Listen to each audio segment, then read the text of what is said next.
தமிழ்நாடு முதலமைச்சர் இன்னைக்கு அதாவது மார்ச், ஏப்ரல், மே 3 மாதத்துக்கு வந்து தேர்தல் கமிஷன் மூலமாக மத்திய அரசு வந்து நம்ம பணம் அந்த உரிமைத்தொகை போடக்கூடாதுன்னு சொல்லியிருக்காங்க. ஸோ அதை தடுத்து நிறுத்தணும் அப்படின்றதுக்காக அவங்க ஐடியா பண்ணாங்க. கலைஞருடைய மகன் தளபதி என்ன பண்ணாரு, நீ தேர்தல் அறிவிச்சாதானே அதை பண்ணுவீங்க, தேர்தலுக்கு முன்னே போடுறேன்னு சொல்லிட்டு இன்று காலை வந்து 3 மாதத்துக்கு 3000 ரூபாய், கோடை கால ஊக்கத்தொகை 2000 ரூபாய், 5000 ரூபாய் அறிவிச்சாரு. இன்னைக்கு எல்லா அக்கௌண்ட்லையும் வந்துடுச்சு. அது மட்டும் இல்லை, தேர்தல் முடிஞ்ச உடனே எல்லாருக்குமே 2000 ரூபாய் போடுறேன்னு சொல்லியிருக்காரு. வாழ்க வாழ்க வாழ்கவே, வாழ்க வாழ்க வாழ்கவே, வாழ்க வாழ்க வாழ்கவே, வாழ்க வாழ்க வாழ்கவே, தளபதி ஸ்டாலின் வாழ்கவே, தளபதி ஸ்டாலின் வாழ்கவே, வாழ்க வாழ்க வாழ்கவே, வாழ்க வாழ்க வாழ்கவே, தளபதி ஸ்டாலின் வாழ்கவே, தளபதி ஸ்டாலின் வாழ்கவே.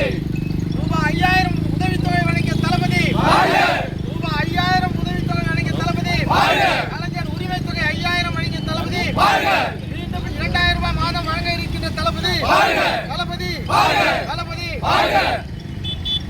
கொடுங்க